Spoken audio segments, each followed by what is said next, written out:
19º texto constitucional en la historia de Bolivia, que entró en vigencia el 7 de febrero después de un referéndum y fue promulgado por el expresidente Evo Morales. Siguiente diapositiva, por favor.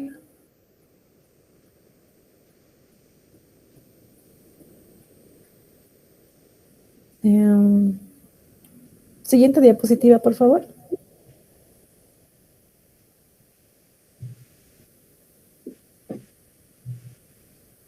Ariel. Ya está, ya la cambié. No, una anterior. Bueno, una anterior, por favor.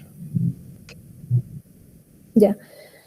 Vamos a empezar hablando sobre la organización económica del Estado, que incluyen en la Constitución, la cuarta parte, título 1, capítulo 1, y los artículos que voy a ir desarrollando. Siguiente diapositiva, por favor. Vamos a empezar hablando sobre la definición de economía plural. El modelo económico que se está usando, se puede decir, es un modelo económico boliviano, es plural y está orientado a mejorar la calidad de vida y el vivir bien de los bolivianos. También se dice que la economía plural está constituida por las formas de organización económica, comunitaria, estatal, privada, social y cooperativa. A la vez también se dice que la economía plural articula diferentes formas de organización económica sobre los principios de, entre algunos, reciprocidad, igualdad, equilibrio, entre otros, como transparencia también. Siguiente diapositiva, por favor. Bueno, aquí muestra algunos aspectos de lo que es la economía plural, que son: el Estado ejerce la dirección integral del desarrollo económico y sus procesos de planificación. Los recursos naturales son de propiedad del boliviano, del pueblo boliviano, y están administrados por el Estado. La industrialización de los recursos naturales como forma de, como decía, como forma de poder superar la barrera que tenemos de solo exportar materias primas. El Estado también podrá intervenir en toda la cadena productiva del sector, de los sectores estratégicos. También, como quinto aspecto, el respeto a la igualdad empresarial y jurídica. Y finalmente, el Estado fomentará y promocionará el área comunitaria, tanto en el área rural como urbana. Siguiente diapositiva. Las funciones del Estado.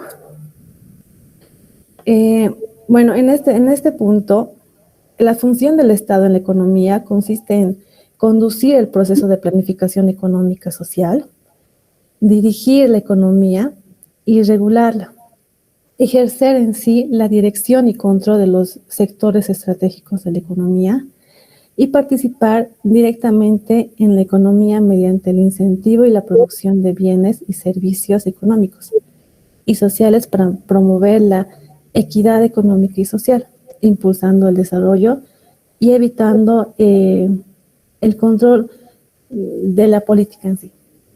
Siguiente diapositiva, por favor. Las políticas económicas.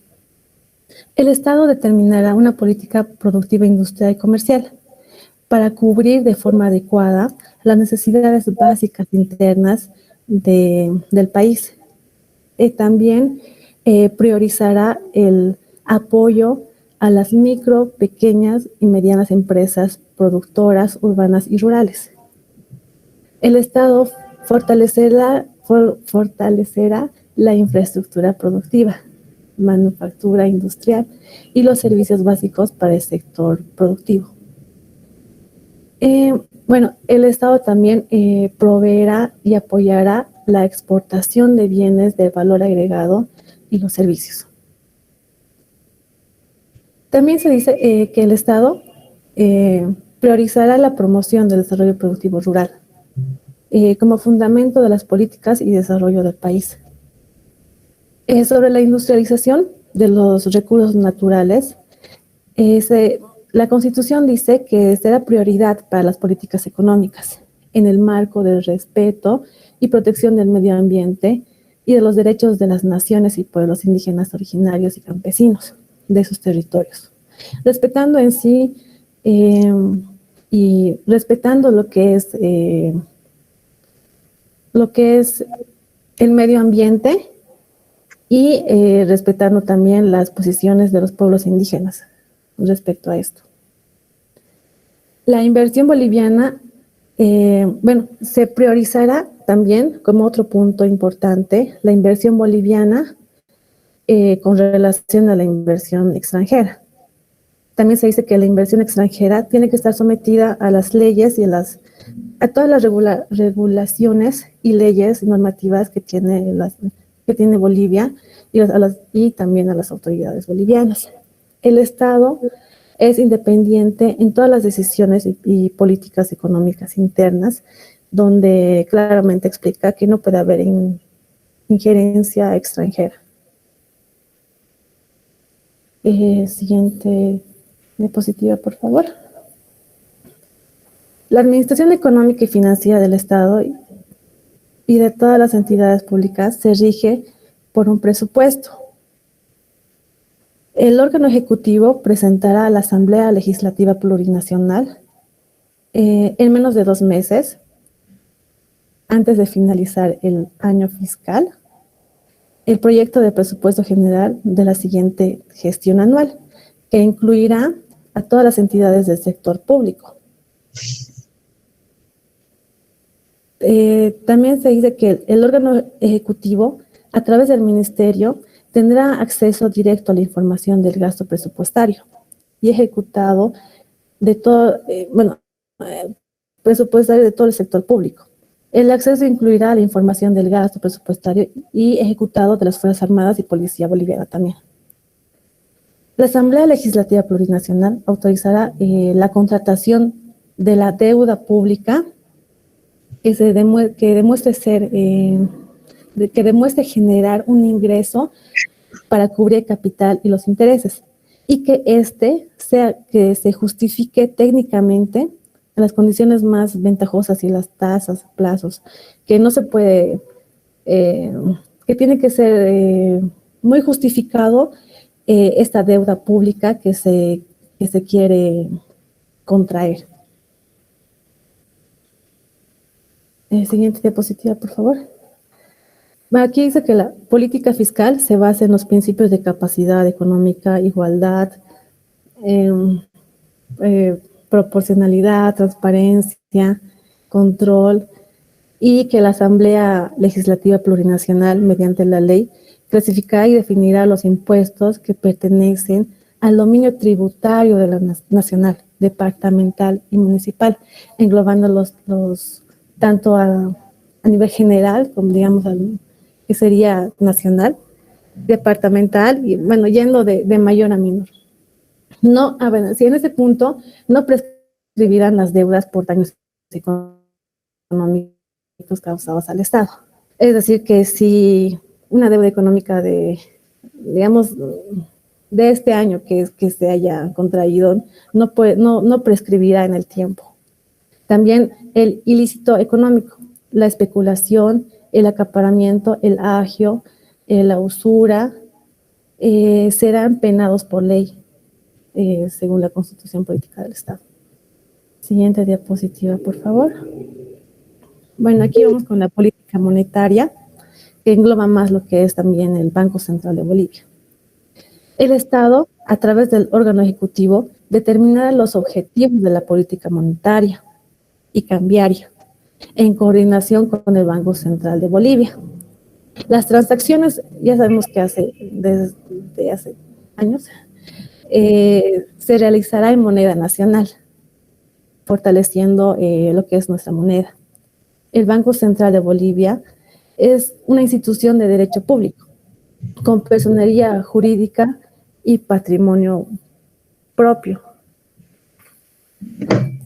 Son atribuciones del Banco Central de Bolivia Son cinco son atribuciones del Banco Central de Bolivia en coordinación con las políticas económicas determinadas por el órgano ejecutivo, entre las cuales menciona determinar y ejecutar la política monetaria, ejecutar la política cambiaria, regular el sistema de pagos, autorizar la emisión de la moneda y administrar las reservas internacionales.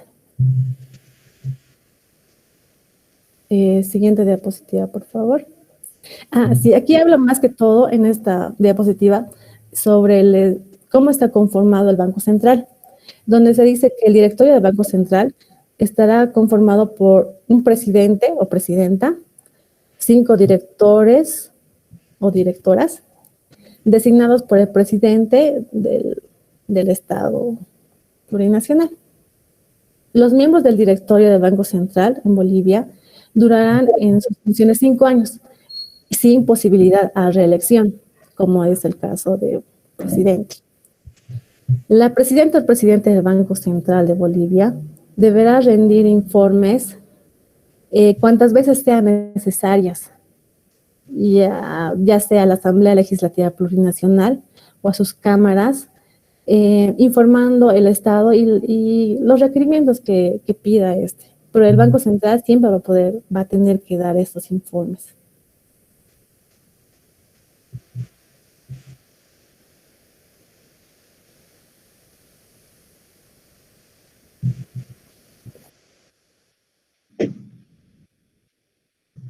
Bueno, continuando con la exposición, también tenemos en la sección 4 lo que son las políticas sectoriales, ¿no? Las organizaciones económicas campesinas, las asociaciones u organizaciones de pequeños productores urbanos, artesanos o de alternativas solidarias y recíprocas. La política económica facilitará el acceso a la capacitación técnica y a la tecnología. Entonces, la Constitución asegura que estos sectores puedan tener este tipo de capacitación y también acceso a créditos y a la apertura de mercados o al mejoramiento de procesos productivos.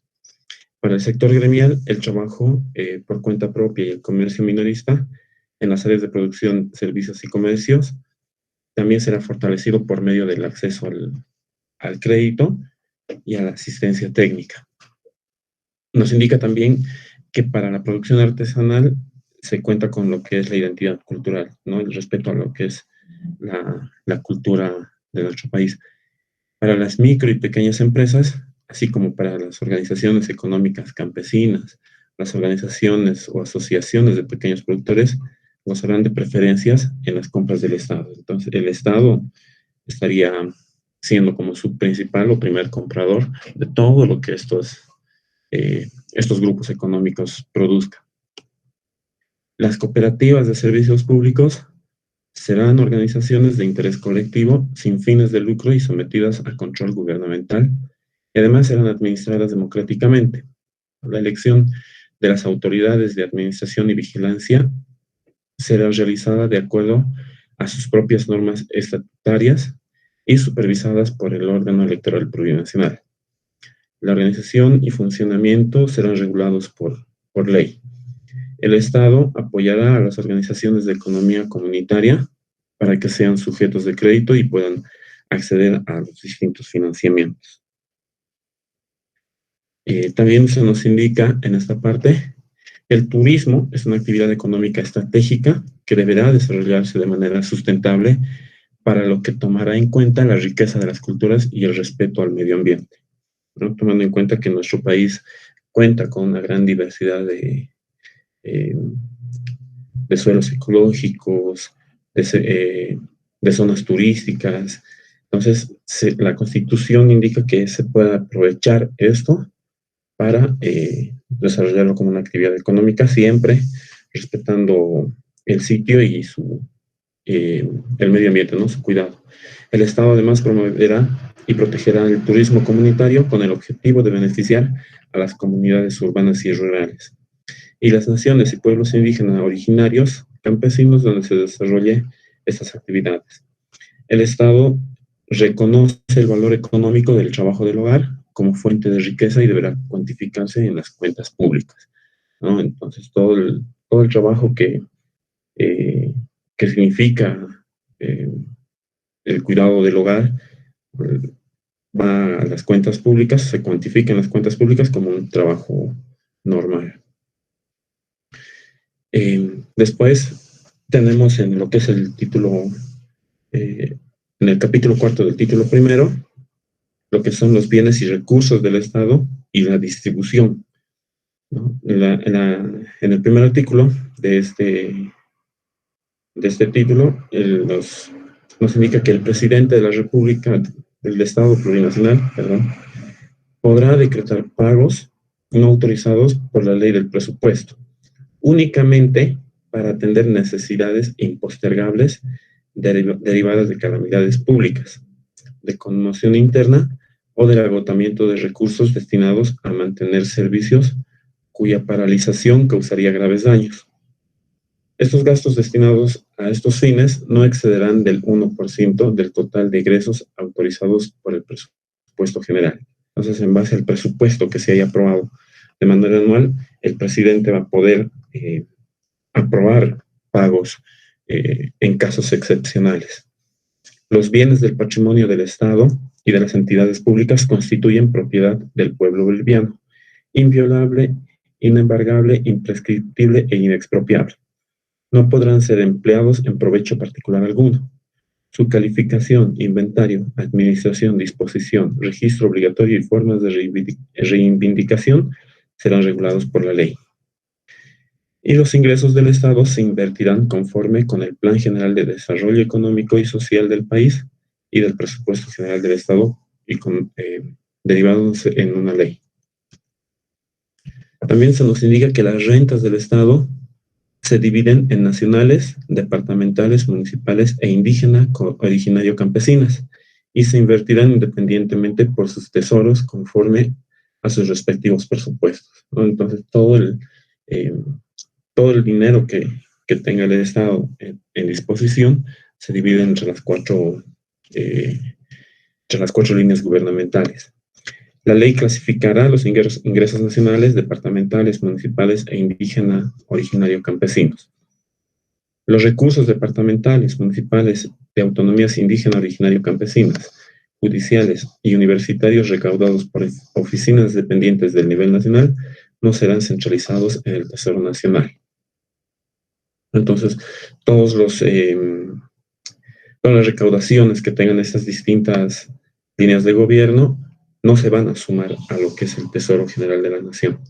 El órgano ejecutivo nacional establecerá las normas destinadas a la elaboración y presentación de los proyectos de presupuestos de todo el sector público, incluidas las autonomías.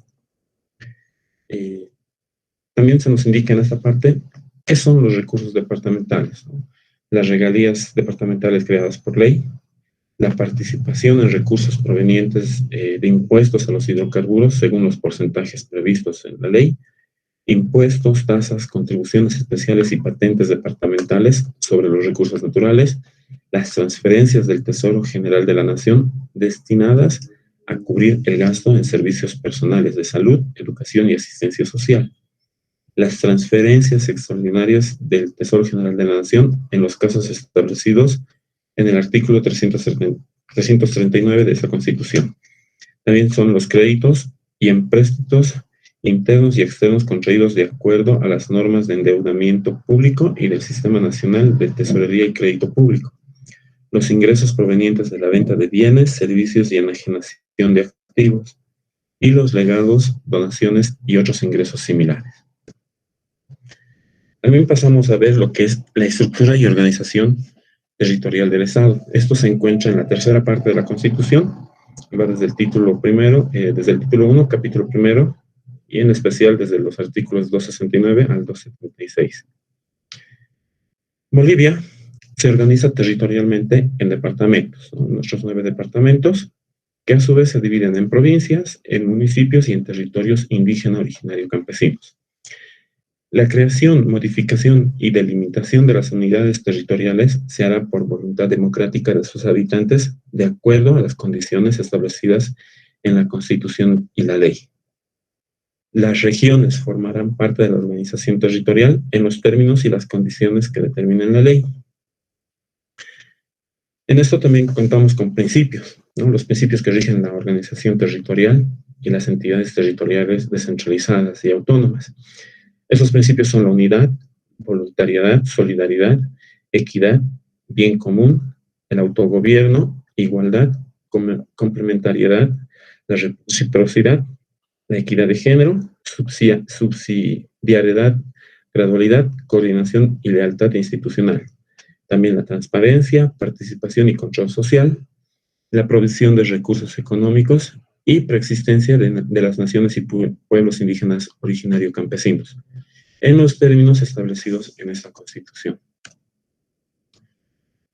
La Ley Marco de Autonomías y Descentralización regulará el procedimiento para la elaboración de estatutos autonómicos y cartas orgánicas, la transferencia y delegación competencial, el régimen económico-financiero y la coordinación entre el nivel central y las entidades territoriales descentralizadas y autónomas. La Ley Marco de Autonomías y Descentralización será aprobada por 2/3 de votos de los miembros presentes de la Asamblea Legislativa Plurinacional. La autonomía implica la elección directa de las autoridades por las ciudadanas y los ciudadanos, la administración de los recursos económicos y el ejercicio de las facultades legislativas, reglamentaria, fiscalizadora y ejecutiva por sus órganos del gobierno autónomo en el ámbito de su jurisdicción y competencias y atribuciones. Todas nuestras líneas de gobierno, desde el nivel central, departamental, municipal y regional, tienen estas atribuciones que parten desde lo que es la autonomía. La ley regulará la conformación de mancomunidades entre municipios, regiones y territorios indígena, originario, campesinos para el logro de sus objetivos. En los departamentos descentralizados se efectuará la elección de prefectos y consejeros departamentales mediante sufragio universal. Estos departamentos podrán acceder a la autonomía departamental mediante un referendo. Cada órgano deliberativo de las entidades territoriales elaborará de manera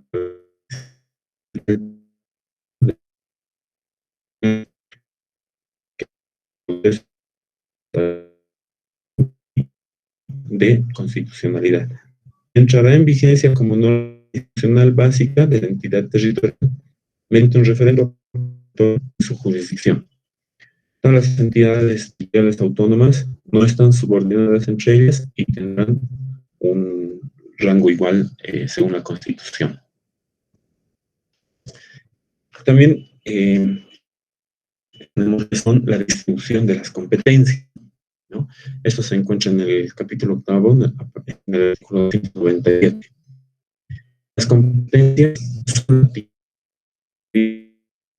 variables determinadas por la Constitución Política del Estado y la Ley Marco de Autonomías y Descentralización. Las competencias definidas en esta Constitución son privativas, que son aquellas cuya legislación, reglamentación y ejecución no se transfiere ni se delega, y además están reservadas exclusivamente para el nivel central del Estado.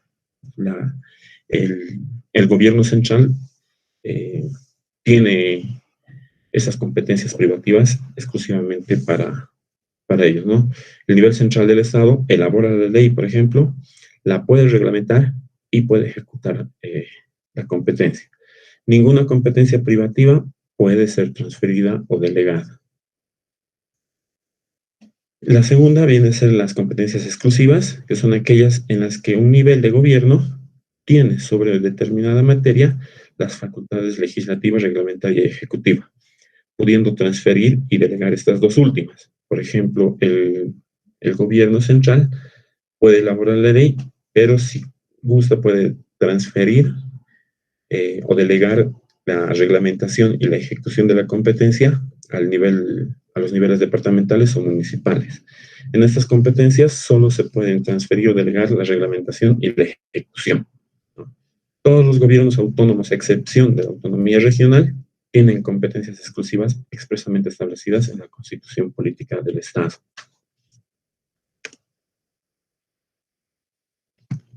La tercera competencia viene a ser las competencias concurrentes, que son aquellas en las que la legislación corresponde al nivel central del Estado. Y los otros niveles se ejercen simultáneamente las facultades reglamentaria y ejecutiva. El nivel central de gobierno puede elaborar, reglamentar y ejecutar, pero también el nivel de gobierno autónomo departamental, el gobierno municipal y los gobiernos autónomos indígenas, originarios, campesinos pueden de manera igual reglamentar y ejecutar la competencia. La ley básica la elabora el nivel central del Estado, quien después distribuye las responsabilidades que tendrán las entidades territoriales autónomas respecto a las competencias concurrentes.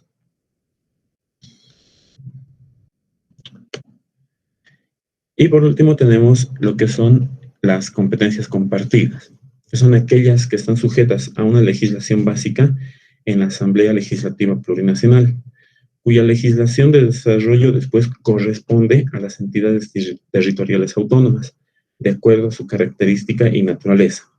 La reglamentación y su ejecución corresponderán a estas mismas entidades territoriales, ¿no? El nivel central puede elaborar una ley básica y luego las entidades territoriales elaboran una ley de desarrollo, pueden reglamentar la competencia y ejecutar esta misma.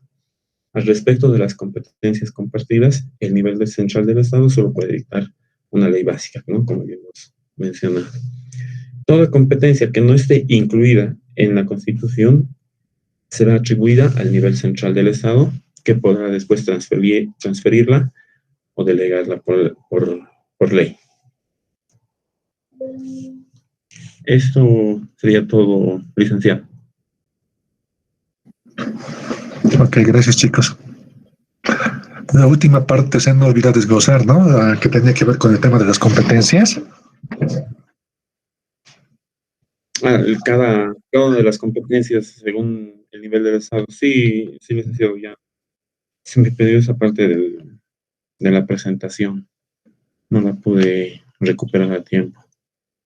Ya.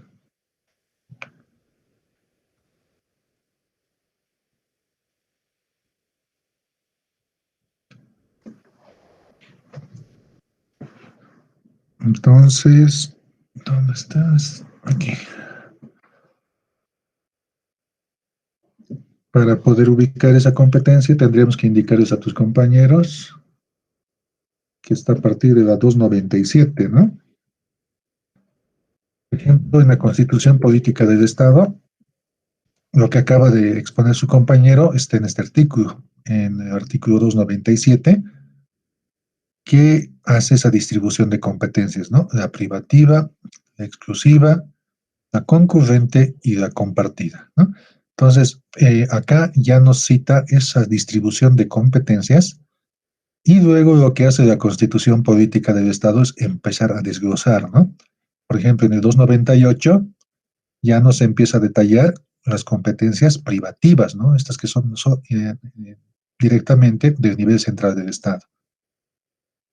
Luego, en la 299, ya empieza a desglosarnos lo que van a ser las competencias compartidas, ¿no? Acá, por ejemplo, ya nos menciona las que son compartidas entre el nivel central del Estado y las entidades territoriales autónomas, ¿no? Entonces, lo que van haciendo después en los demás artículos es desglosar estas competencias, ¿no? Y en el 300, por ejemplo, ya vemos las competencias exclusivas de las gobernaciones. Entonces, acaban esas competencias que se pueden delegar, les dijo su compañero, ¿no? Esto estaría en el 300. Y en el 301 ya estaría el tema de las competencias regionales, ¿no? En este caso, la única autonomía regional que se tiene considerada es la autonomía regional del Gran Chaco. Luego, esta que es la más utilizada, corresponde a los gobiernos municipales, ¿no? Acá ya se desglosa la competencia exclusiva. Entonces va hasta el final el tema de las competencias exclusivas de los gobiernos municipales, ¿no? Y acá hay un apartado que les hacen a los gobiernos autónomos indígenas originarios campesinos. Entonces, de esa manera estaría ya, digamos, desarrollada estas competencias que menciona la Constitución Política del Estado. ¿no? Ahora, una vez que ya se tiene aprobado esto en la Constitución Política del Estado, lo que queda es reglamentar. Y dado que estamos hablando de la Carta Magna, tiene que reglamentarse a través de una norma que esté por debajo de una constitución, ¿no? En este caso sería una ley nacional. Entonces, para poder reglamentar estos 4 tipos de competencias que están acá, ya detalladas en la Constitución Política del Estado, lo que se hace es aprobar la ley de autonomías, ¿no? Y esa ley de autonomías es lo que van a exponer sus compañeros, ¿no? Entonces, una vez que ya se han definido estas competencias en la Constitución Política del Estado, van a normar estas competencias y lo van a hacer a través de sectores. Entonces, el tema de las competencias en la ley de autonomías va a ser distribuido a nivel de sectores y ahí se va a interpretar desde el tipo de competencia privativo, compartido, concurrente y exclusivo, ¿no? Entonces, en función a ese tipo de competencia van a decir, esto le corresponde a la gobernación, esto le corresponde al municipio, esto le corresponde a los ministerios. Entonces, esa llega a ser la característica de estas competencias, ¿no?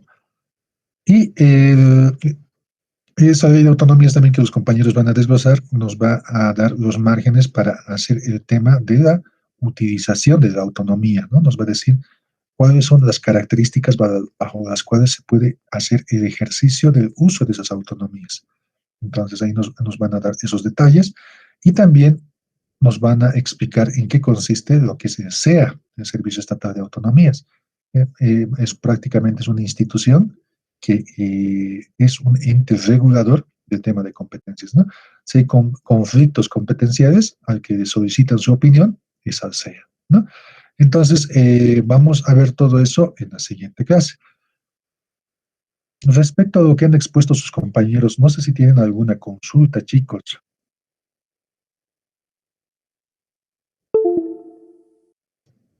No hay consultas. Ya. Entonces, ya habríamos comenzado con el tema del desglose normativo para entender cómo funciona el Estado, ¿no? Y el otro día hemos dejado pendiente el avance respecto a su práctica para la elaboración de proyectos. Dado que los compañeros han terminado rápido, aprovecharemos ese tiempo que nos han dado, ¿ya? Les estaba explicando el otro día que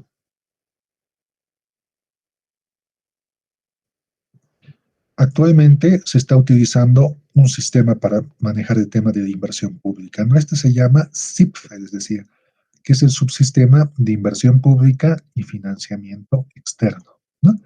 Entonces, es un subsistema que pertenece, les decía, al SPIE, que es el Sistema de Planificación Integral del Estado, ¿no?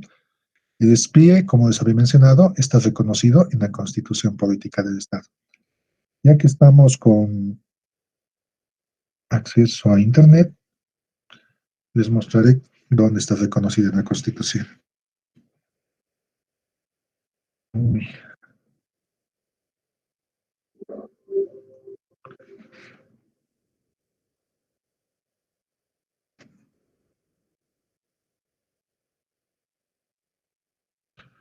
¿37 posibilidades?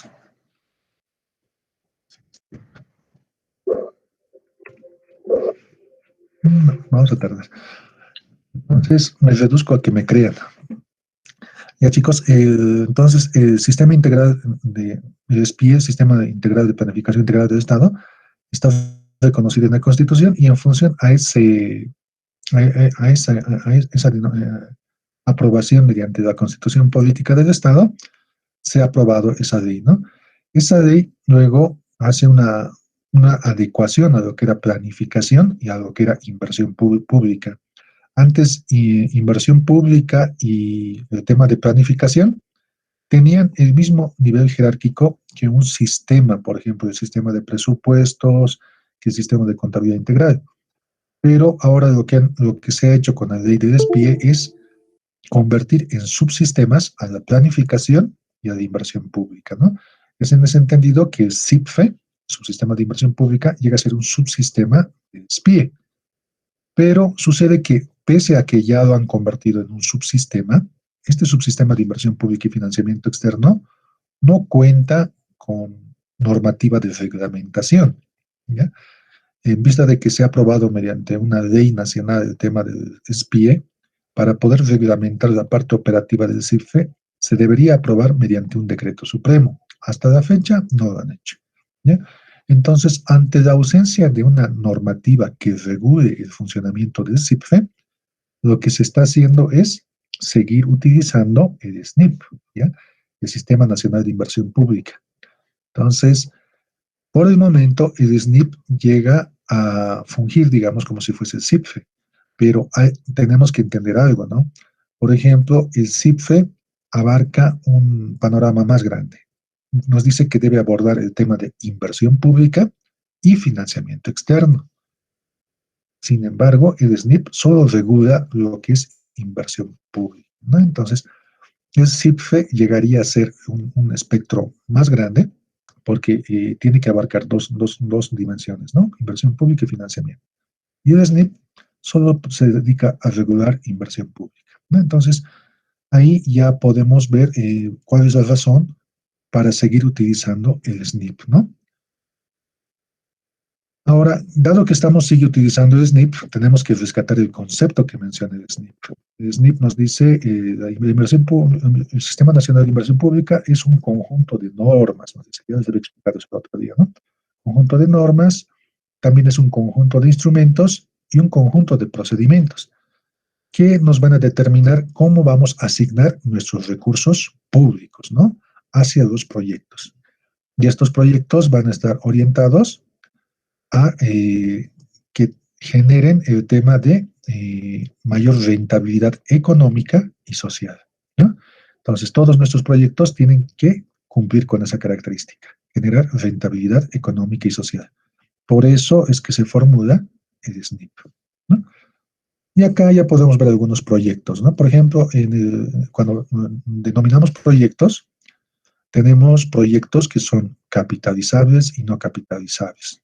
Eso los voy a explicar más adelante, pero por ejemplo, lo que les puedo adelantar es que un proyecto que esté orientado al tema de salud podría ser considerado como no capitalizable porque no genera stock de capital, ¿no? Y en el tema de educación, lo mismo. Si se va a ir al tema de capacitaciones a docentes, al tema de los estudiantes, se podría considerar como un proyecto no capitalizable. En cambio, aquellos que generan stock de capital, como el tema de las cafeteras, son proyectos capitalizables. Entonces, otra cosa que ya estaba adelantando desde el otro día era el tema de qué es inversión pública. Dijimos que la inversión pública tenía tres características, ¿no? Para considerarse proyecto de inversión pública, tenemos que asegurarnos de que ese proyecto se está financiando con recursos públicos, ¿no? ¿Y quiénes tienen que ejecutar estos proyectos de inversión pública?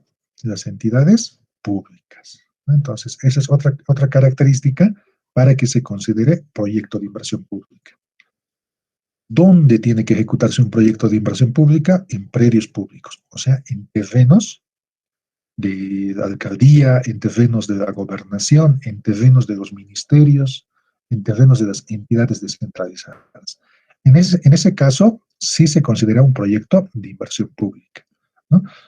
Por ejemplo, si es que, digamos, tenemos un gobierno municipal que ha recibido la demanda social de que construyan esos salones para las juntas de vecinos o unos salones para la comunidad, para su salón de actos, y estamos construyendo sobre terrenos que pertenecen a esa junta de vecinos o a esa comunidad, entonces no se considera un proyecto de inversión pública, se considera una transferencia público-privada. ¿Por qué? Porque cuando ya se concluye el proyecto, esa obra, como está edificada en un terreno privado, no se puede considerar como parte del patrimonio del Estado, ¿no? En todo caso, sería patrimonio de la Junta de Vecinos o patrimonio de la comunidad, porque se ha construido en su terreno, ¿no? Entonces, al haber hecho eso, lo que estamos haciendo es regalar recursos del Estado en favor de privados, que en este caso serían esas dos organizaciones, ¿no?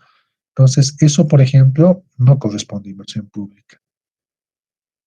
Otro ejemplo, por ejemplo, de proyectos que no son inversión pública.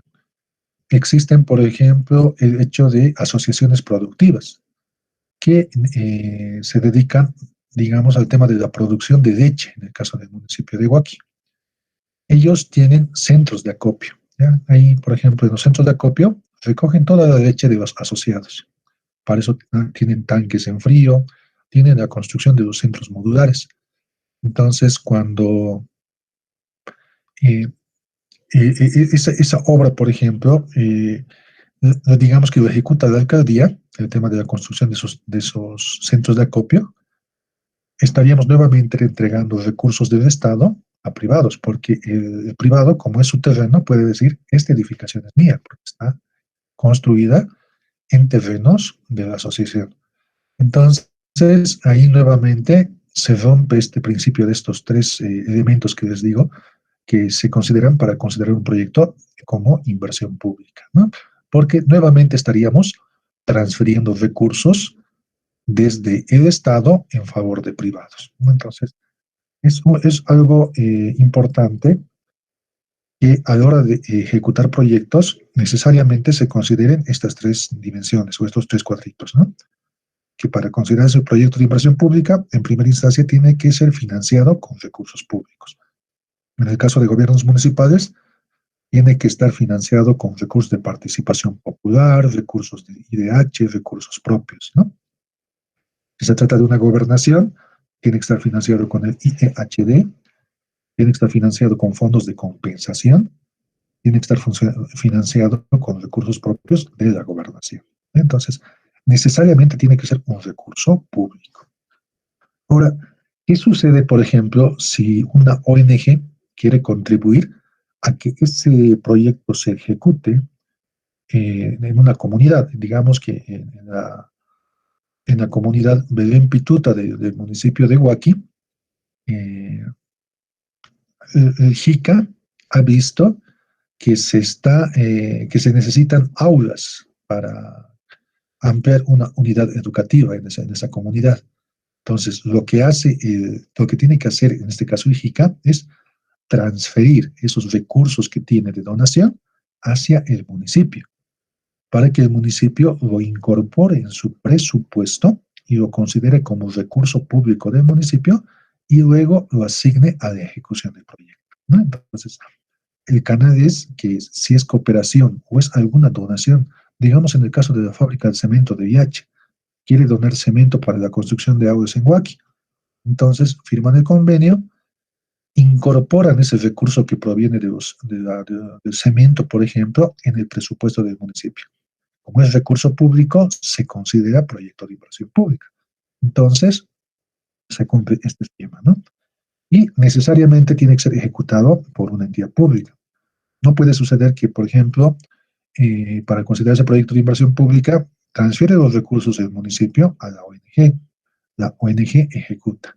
En ese caso, no es un proyecto de inversión pública, es un proyecto de inversión privada, porque es la ONG la que está ejecutando y seguramente después hará la transferencia del patrimonio a la comunidad, a la alcaldía, pero no sería considerado como un proyecto de inversión pública, sino como un proyecto de inversión privada, ¿no? Entonces, esas características a la hora de ver proyectos de inversión pública, ¿ya? Otra cosa que se ve en este tema también es el tema de las competencias, ¿no? Por ejemplo, si en el caso de acá de La Paz, le dijeran a la alcaldía, están en nuestro instituto INCOS, está con problemas de ambientes, necesitamos que construyas aulas. El municipio le dijese, yo no ejecuto esos proyectos, eso es competencia de la gobernación.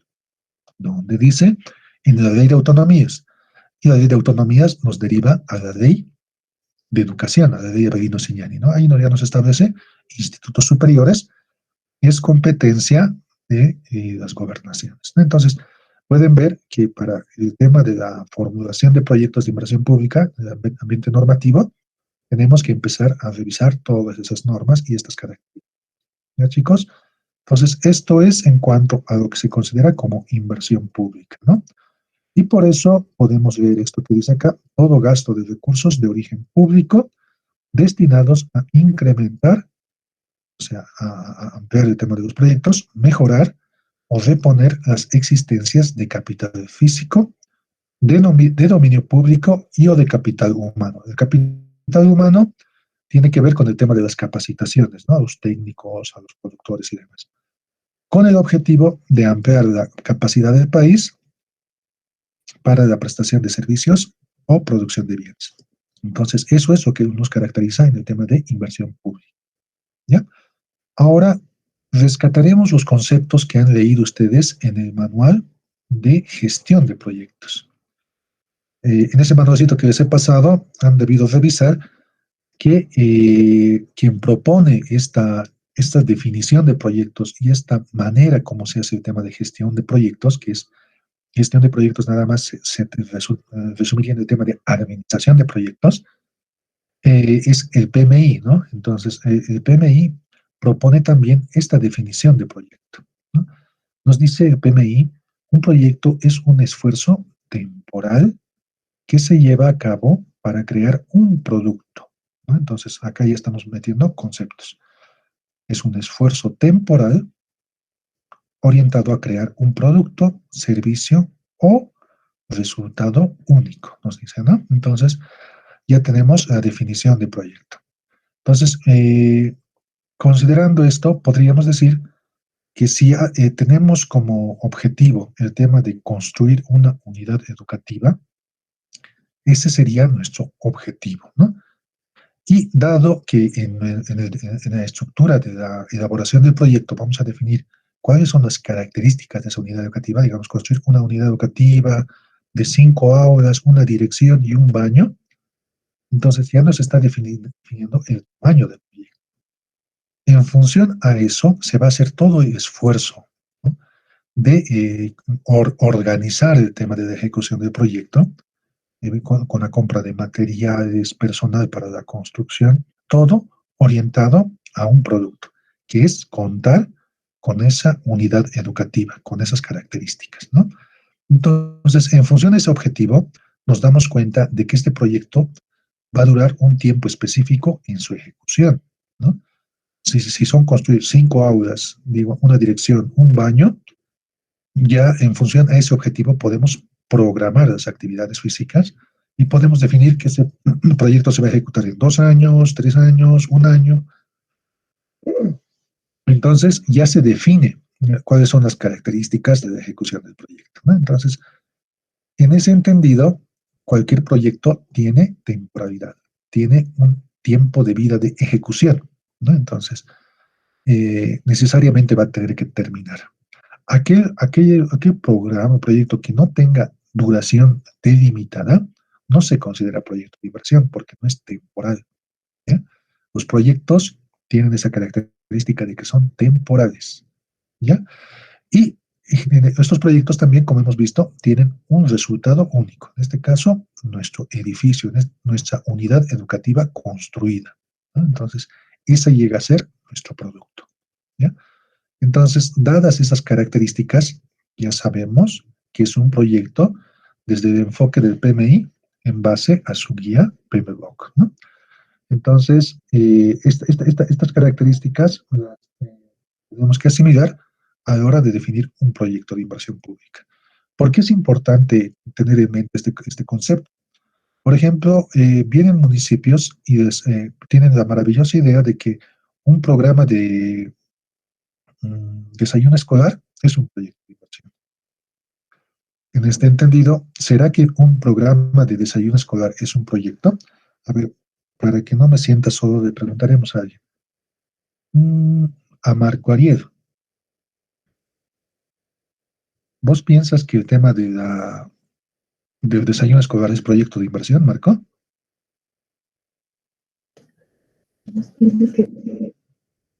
El licenciado no lo escucha muy bien. ¿El programa de desayuno escolar será proyecto de inversión pública? ¿El proyecto del desayuno escolar? Sí. Sí. ¿Es proyecto de inversión pública?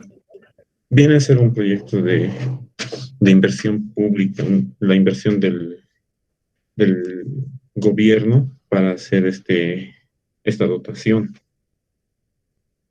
¿Por qué piensas que un programa de desayuno escolar es un proyecto de inversión pública? Esto, bueno, creo yo está dirigido a la mejora alimentaria que también menciona la Constitución en favor de los estudiantes. Entonces, el gobierno tiene que destinar un presupuesto para, para realizar este proyecto.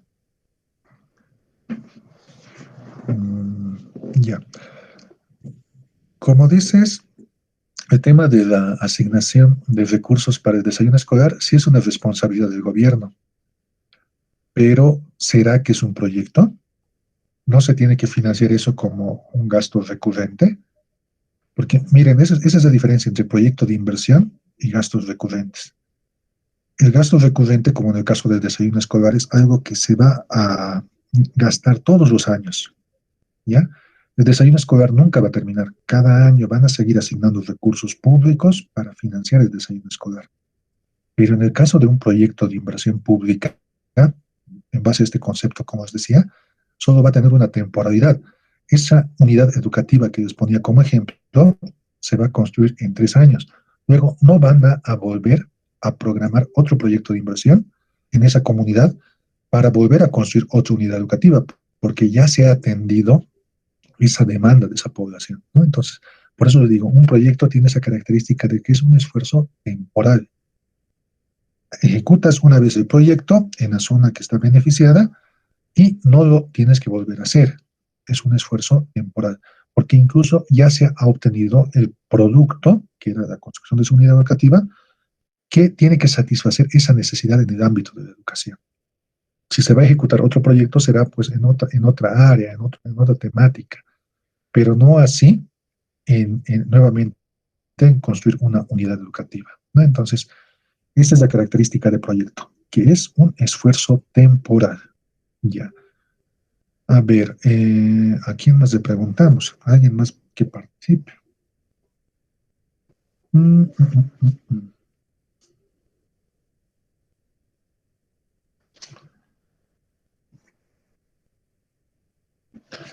A Joel Andrew. Joel, una consulta. Por ejemplo, el tema de dotar semillas a productores de papa en el municipio de Cochabamba, digamos en Capinota, ¿es proyecto de inversión pública? Joel, Joel Andrew Machicado, ¿estás en línea? Creo que nuestro compañero Joel no está.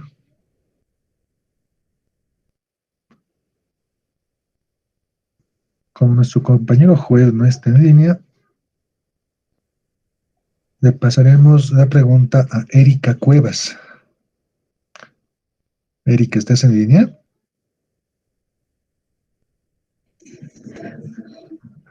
Te escucho, carito, estimada Erika. Mi consulta va en este sentido. Tenemos en Capnota unos productores de papa y lo que tenemos que hacer es dotarles semilla para que puedan producir mejor. ¿Será un proyecto de inversión pública?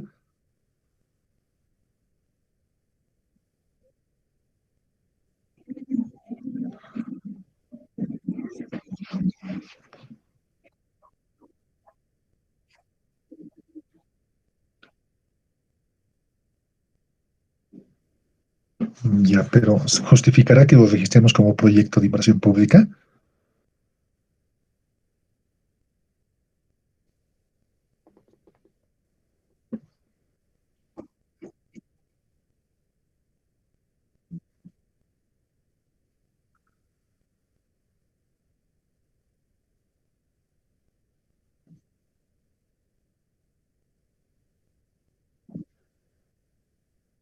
Ya. A ver, en este caso, si hablamos de un proyecto, estamos hablando de un esfuerzo único, pero un esfuerzo único también está compuesto de varias actividades orientadas a un objetivo, ¿no? Y solamente el tema de dotar es comprar semillas y regalar. Entonces, es algo bien simple, no justifica que se formule como proyecto.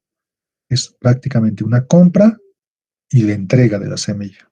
Entonces, eso no llega a ser proyecto, porque un proyecto es un conjunto ordenado de varias actividades orientadas a un objetivo, ¿no? Entonces, es parecido a lo que alguna vez algunos municipios han querido presentar. Por ejemplo, decían ellos que se registre como proyecto de inversión pública compra de terrenos, adquisición de terrenos. Entonces, eso, por ejemplo, el tema de la adquisición no llega a ser un proyecto de inversión pública. Podrá ser un componente de un proyecto, pero no es un proyecto de inversión pública, ¿no? En sí mismo no es un proyecto como tal. Ya, entonces, a ver, otro compañero.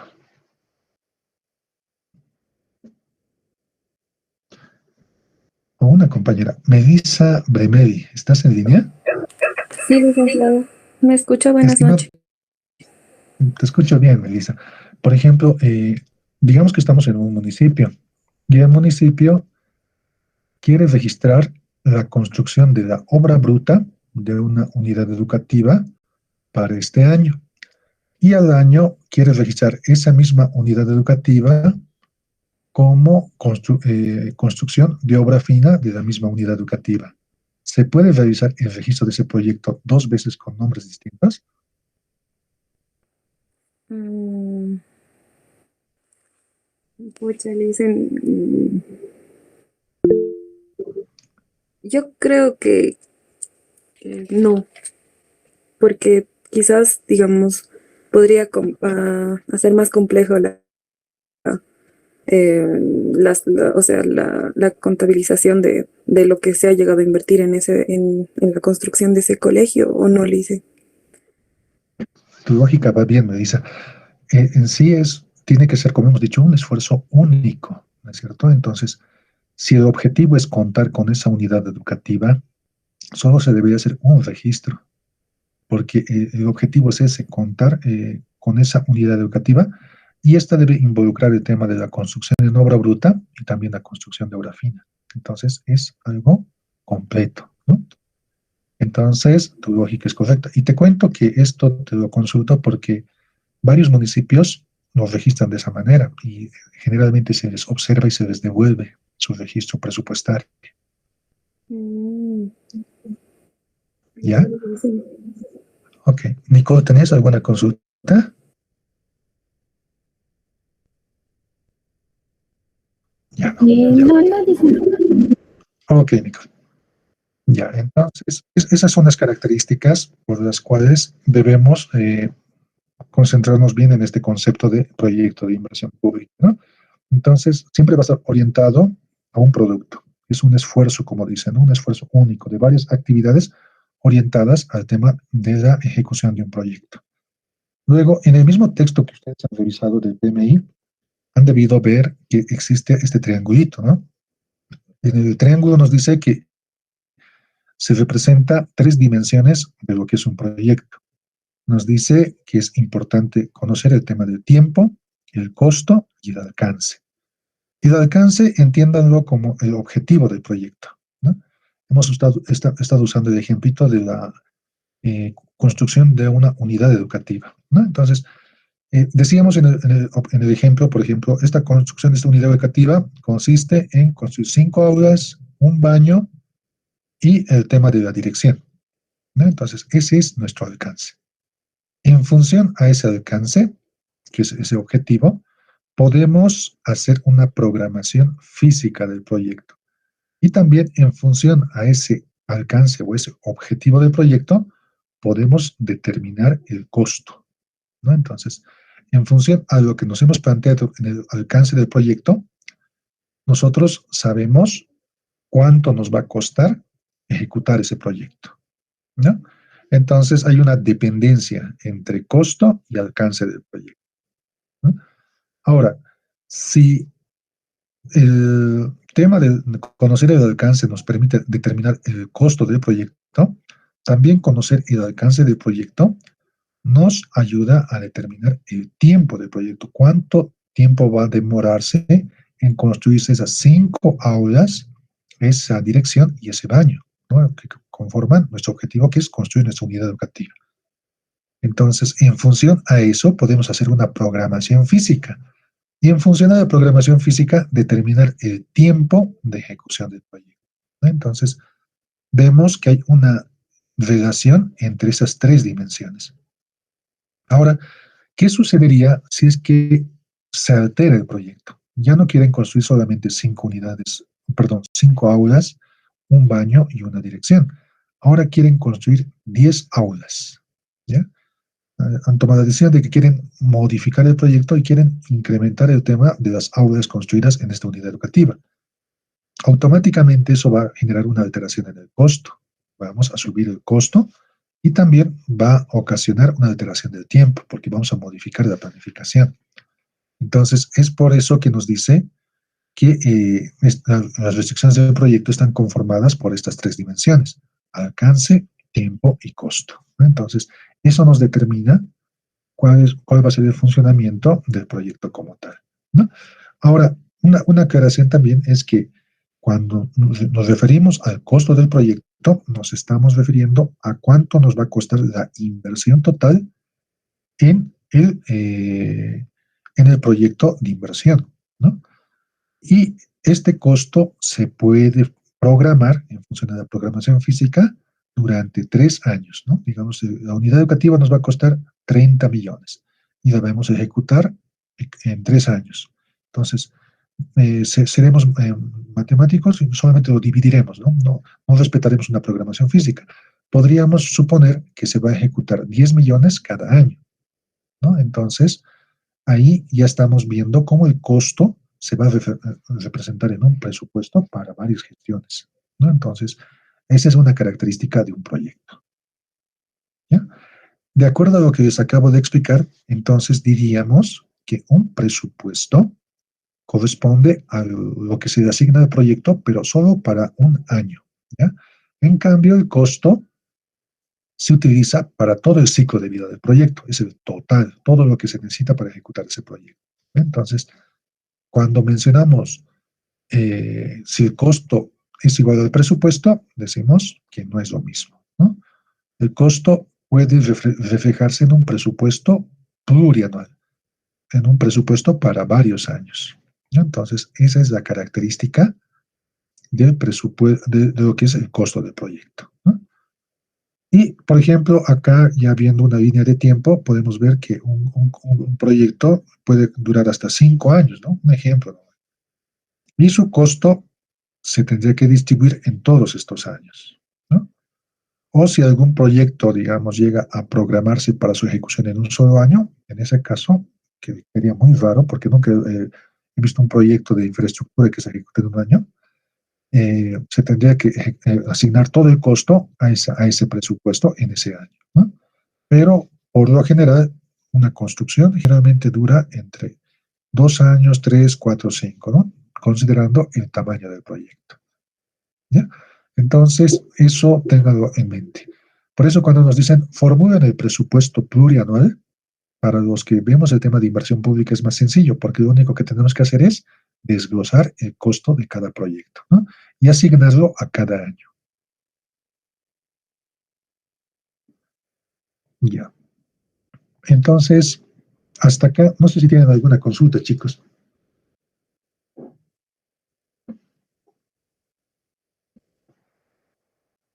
Dicen una consulta. Sí. Dicen, estaba viendo la parte que nos ha explicado del CIFE y el SNIP. Si realizamos alguna investigación, digamos, ¿no?, acerca de inversión pública y el financiamiento externo, ¿a qué tendríamos que referirnos? ¿Al SNIP o al CIFE? Tendrías que referirte al SNIP, porque como te digo, en el tema del CIFE no tiene reglamentos. Del CIFE lo único que vas a encontrar va a ser un artículo en la ley 777, que te dice que el CIFE regula el tema de inversión pública y financiamiento externo. Pero el desarrollo de cómo se tiene que regular no lo vas a encontrar dentro de esa norma, ¿no? Y como no hay esa reglamentación de ese artículo de la ley 777, lo que hacen es usar SNIP, ¿no? Ahora, si no quieres verte muy comprometido, digamos, por solo usar el SNIP, también puedes utilizar las directrices de formulación presupuestaria. Como es un documento que es aprobado mediante resolución biministerial, también lo utilizan para establecer los conceptos de inversión pública y su modo de funcionamiento de la inversión pública como tal. Hola. Está bien, dice. Gracias. Ok. Ya, chicos. No sé si hay otra consulta. Licenciado, disculpe la consulta. Cuando se realiza la inversión pública social para la protección del medio ambiente, ¿se puede investigar, digamos, de dónde provienen esos recursos que son destinados? Otra vez, O por favor. cuando, bueno, en sí, dentro del municipio de La Paz, o perdón, sí, del análisis municipal de La Paz, se puede ver la inversión social o la inversión pública social para la protección del medio ambiente. Em, Eso, licenciado, ¿se pueden investigar las fuentes de una forma sencilla? Porque creo que tenía entendido que sí es con organismos internacionales que nosotros conseguimos financiamiento para ese tipo de, para ese sector, ¿o no, Lice? Mm, ¿Tu consulta va al tema de cómo se puede obtener información de las fuentes de financiamiento? Sí, más o menos, en sí datos estadísticos más exactos, porque hay datos en las páginas del Gobierno Municipal de La Paz, pero solo son desde el 2003. Si se quisiera hacer un análisis más antiguo, ¿a qué páginas podríamos recurrir o dónde podríamos encontrar más información? Ya, en el tema financiero, el tema de qué fuentes han financiado ese proyecto, lo puedes conseguir en el SIGEP, en el Sistema de Gestión Pública. Para eso, lo que necesitas es conocer su código SISIN y con eso puedes hacer el rastreo de ese proyecto. También lo puedes hacer en el SISIN, que es el Sistema de Información sobre Inversiones, que maneja planificación. Consigues el código SISIN de ese proyecto y de la misma forma puedes sacar toda la información estadística histórica de ese proyecto como tal. Ahora, si quieres conocer, por ejemplo, los componentes de ejecución del proyecto, también los puedes conseguir en el SISIN. En el caso del municipio de La Paz, además de estos dos sistemas que son del nivel central, también tienen un sistema, no me acuerdo ahorita el nombre, que es un sistema de planificación donde registran todos sus proyectos, ¿no? Entonces, si quisieras conseguir esa información, tendrías que irte al piso 8 del edificio Tobías, donde está planificación de la alcaldía, y de ahí podrías recoger esos datos, ¿no? Muchas gracias. Ya. ¿Hay alguna otra consulta, chicos? Ya. Entonces, les explicaré ahora cómo van a hacer su práctica. El otro día no hemos alcanzado. En lo que es inversión pública, hay esto que se llama nomenclatura de la inversión pública, ¿ya? Como hemos hablado del alcance del proyecto, es muy importante el tema de definir el alcance, porque eso nos va a permitir denominar de manera adecuada el nombre del proyecto, ¿no? Entonces, para denominar el proyecto de manera apropiada, en el reglamento del SISIN, por ejemplo, se considera esto que es la nomenclatura de inversión pública, donde dice que el proyecto tiene que tener estas tres partes, ¿no? Uno que tiene que ver con acción, otro que es el objeto y otro que es la localización. Por ejemplo, en el tema de las acciones que se puede asignar a proyectos, existe un glosario de acciones que está reconocido por el IFE para su uso en proyectos de inversión pública. Y ese glosario se los he colocado en la plataforma. Debe estar acá.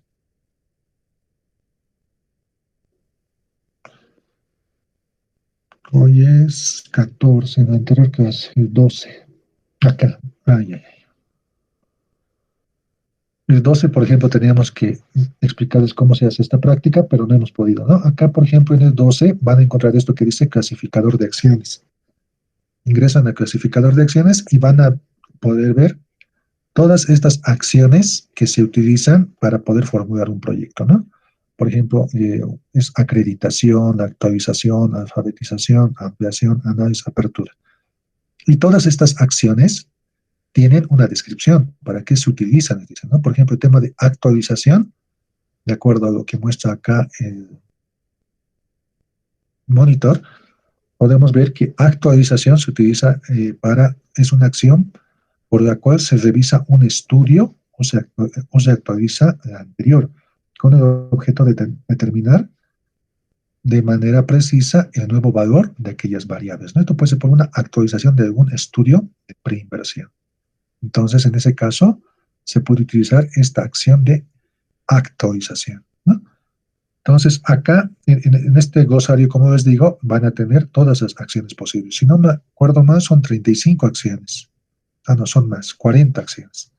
¿Ya? Entonces, estas 40 acciones las pueden utilizar a la hora de formular un proyecto bajo este esquema de nomenclatura de inversión pública, ¿no? Acción, objeto, localización. Entonces, ¿cómo se utiliza esta nomenclatura? Miren, por ejemplo, acá tenemos esta columna de acciones y esta columna de objetos, ¿no? La acción nos dice qué es lo que vamos a hacer. Vamos a hacer una construcción. ¿Una construcción de qué? De un sistema de agua potable. Ahora, ya nos has dicho que vas a hacer un sistema de agua potable. ¿Dónde lo vas a hacer? En el distrito 5 del Gran Chaco, Villamontes, ¿no? Entonces, las acciones se pueden conjugar con un objeto. Por ejemplo, coloco en lugar de construcción sistema de agua potable, podría colocar construcción, unidad educativa Gastón Vidar Caso. ¿Dónde va a ser? En el municipio de Sucre. No, en el departamento de Sucre sería, ¿no? No, está bien, en el municipio de Sucre. Entonces, acá ya establecen tanto la acción, el objeto, como la localización. Otra posible acción es, miren, ampliación. ¿Ampliación de qué? De la unidad educativa Gastón Vidar. O también puede ser ampliación del sistema de agua potable. ¿En dónde? En San Miguel de Velasco, ¿no? Entonces, la estructura para denominar un proyecto necesariamente tiene esta característica: acción, objeto, localización, ¿ya? Entonces, lo que ustedes tienen que hacer en su práctica es utilizar estas acciones para formular 10 proyectos de inversión pública. Ahora, cuando formulen sus proyectos de inversión pública, acuérdense de algo. Necesariamente tiene que ser de inversión pública. No me vayan a poner, por ejemplo, construcción Kinder Acuarela, digamos, ¿no? Por ejemplo, el Kinder Acuarela es privado, entonces no es proyecto de inversión pública. Entonces, tiene que ser algún proyecto que corresponda a una institución pública. Si no se ubican mucho en qué cosas hacen las unidades educativas, las entidades públicas, pueden revisar la Constitución Política del Estado. A partir del artículo 300, como hemos visto, ya les definen las competencias. Mira, los municipios pueden construir unidades educativas, las gobernaciones pueden hacer institutos, los ministerios, el nivel central puede hacer construcción de caminos de la red fundamental. Todo eso está en la Constitución Política del Estado, ¿no? Entonces, pues, en caso de que no se ubiquen qué proyectos corresponden al sector público, pueden revisar la Constitución, o también salen a pasear un rato y se ponen a ver qué es lo que hace la alcaldía, qué es lo que hace la gobernación, ¿no? Entonces, en función a eso, ya van a poder plantear sus proyectos con estas características. Para esto, ya está habilitado en la plataforma lo que es su práctica. Lo único que voy a hacer es moverlo para que puedan presentar hasta el día sábado, ¿no? Aquí está, esta es la práctica. Para hacer esta práctica, por ejemplo, ya tienen el clasificador de acciones y tienen el Excel, ¿no? Lo único que van a hacer es descargar el archivo Excel, les va a dar esta opción y empiezan a llenar sus 10 proyectos, ¿no? Ponen acá la acción que corresponda, acá su objeto y acá su localización. Y en un momento les explico cómo tienen que identificar qué tipo de inversiones, ¿no? Acá, por ejemplo, para el ejemplo, se ha colocado que es capitalizable, ¿no? Hay dos posibilidades, que sea capitalizable o no capitalizable. Entonces, eso ustedes ya lo van a registrar según el proyecto que estén usando para su práctica, ¿no? Entonces, no sé si tienen alguna consulta sobre esta práctica, chicos.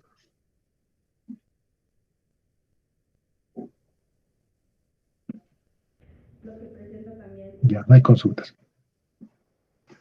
Y otro es el tipo. Licenciado, ¿Sí? ¿tienen que ser proyectos existentes o nos podemos inventar? No, se pueden inventar. No, es solamente para que hagan el ejercicio mental de cómo se plantean los nombres de proyectos.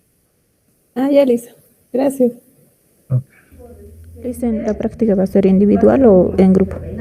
Individual, cada persona. El módulo está habilitado en ese sentido, ¿no? Descargan su archivo Excel, llenan sus 10 proyectos y lo tienen que subir con su perfil. Les va a permitir subir el archivo y ya está. Ok. Licenciado, se puede hacer, digamos, son diferentes, ¿qué se llama? Diferentes proyectos tienen que ser, no tienen que ser lo mismo, ¿no? Por ejemplo, si hago construcción de la carretera, digamos, Viacha, puedo meter la otra carretera, o diferentes tienen que ser, ¿no? Para que practiques, te recomiendo que sea diferente, como dices. Y para que no te extravíes, como les mencionaba, usen la Constitución. En la Constitución están todas las cosas que tiene que hacer un municipio, una gobernación. Gracias, licenciado. Ok, chicos. Ya. Ya. Después de eso, tienen que saber diferenciar entre proyectos capitalizables y no capitalizables. ¿Ya? Capitalizables son aquellos proyectos que generan patrimonio para el Estado, ¿no? Que tenemos que ver un activo fijo, un activo que ingresa al patrimonio del municipio, de la gobernación, del ministerio. Y como todas esas instituciones son parte del Estado, entonces es patrimonio que ingresa al Estado. Entonces, por ahí ya tenemos ese stock de capital, ¿no? Es ese patrimonio que se incorpora al Estado. Proyectos como ser el tema de caminos, hospitales, el tema de construcciones de sistemas de microriego, riego, el tema de cafeteras, el tema de energía eléctrica, porque están generando stock de capital, se consideran proyectos capitalizables, porque incrementan el patrimonio del Estado, ¿no? Entonces, esa es la característica para diferenciar un proyecto capitalizable de un proyecto no capitalizable, ¿ya? Por el otro lado, van a encontrar los proyectos no capitalizables. Estos proyectos no capitalizables van orientados a mejorar el capital humano, el capital social, el capital cultural. Por ejemplo, el tema de capacitación a docentes en el manejo de TICs llega a ser un proyecto no capitalizable. Otro ejemplo, capacitación a productores lecheros, también es un proyecto no capitalizable. Mejoramiento de áreas verdes puede ser un proyecto no capitalizable siempre y cuando no involucre el tema de compra de algunos activos. Si solamente está orientado al tema de generar conciencia en la ciudadanía para mejorar el tema del medio ambiente, es un proyecto no capitalizable, ¿no? O otro ejemplo de proyecto no capitalizable también puede estar con el tema de programas que sean de corto plazo, que tengan, como hemos dicho, una temporalidad, que estén orientados, digamos, al tema de alfabetización, por ejemplo, alfabetización al adulto mayor, que tendría que ser competencia del Ministerio de Educación, puede considerarse como un proyecto de inversión no capitalizable, ¿ya? Entonces, todos aquellos que apunten a mejorar el capital humano son no capitalizables. Pero no tienen que olvidarse que necesariamente estos proyectos tienen que tener un tiempo determinado, no pueden ser permanentes. Si son permanentes, no son proyectos de inversión pública porque no tienen una temporalidad definida. ¿Ya? ¿Se ha entendido la diferencia entre capitalizables y no capitalizables, chicos? Sí, Aquí, acá en esta parte, ¿no? Tipo de inversión. Según lo que ustedes formulen, puede ser capitalizable o no capitalizable. ¿Ya? Y luego, otra cosa que hemos visto en la presentación es el tema de la EDT. Esto ya lo podemos resumir. Como ustedes han visto en las guías y en los videos que les he subido, la EDT es solamente un desglose de trabajo, ¿no? Les hablaba de que un proyecto tiene un objetivo, por ejemplo, construir la unidad educativa, decíamos. construir esta unidad educativa tendría que estar luego organizado por un grupo de trabajo, por componentes del proyecto como tal, ¿no? Un componente podría ser este proyecto, por ejemplo, elaborar diseños, otro componente puede ser hacer el tema de trámites, otro componente puede dedicarse al tema de la construcción.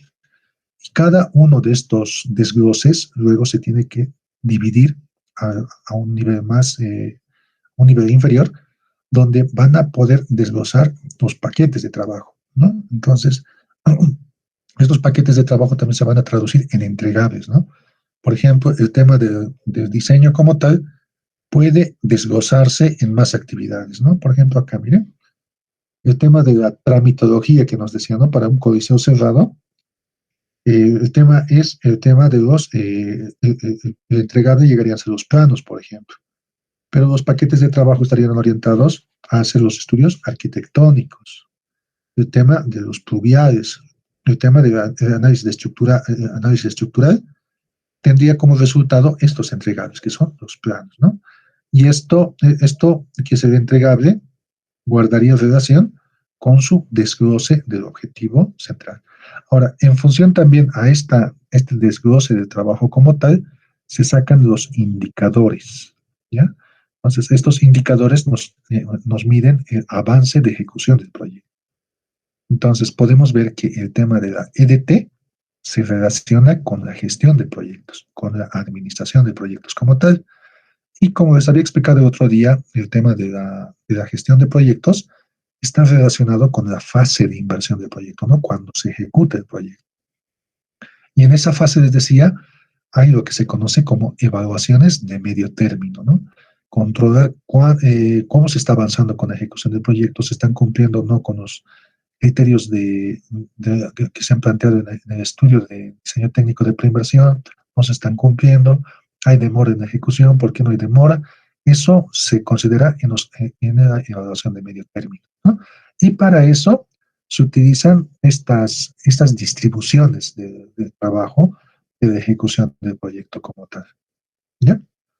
Eso les puedo decir de manera resumida respecto a la EDT. Y ahora tienen que dar su control de lectura de la Constitución Política del Estado. Vayan ingresando, por favor, chicos, y me confirman si es que tienen problemas. Dicen una consulta.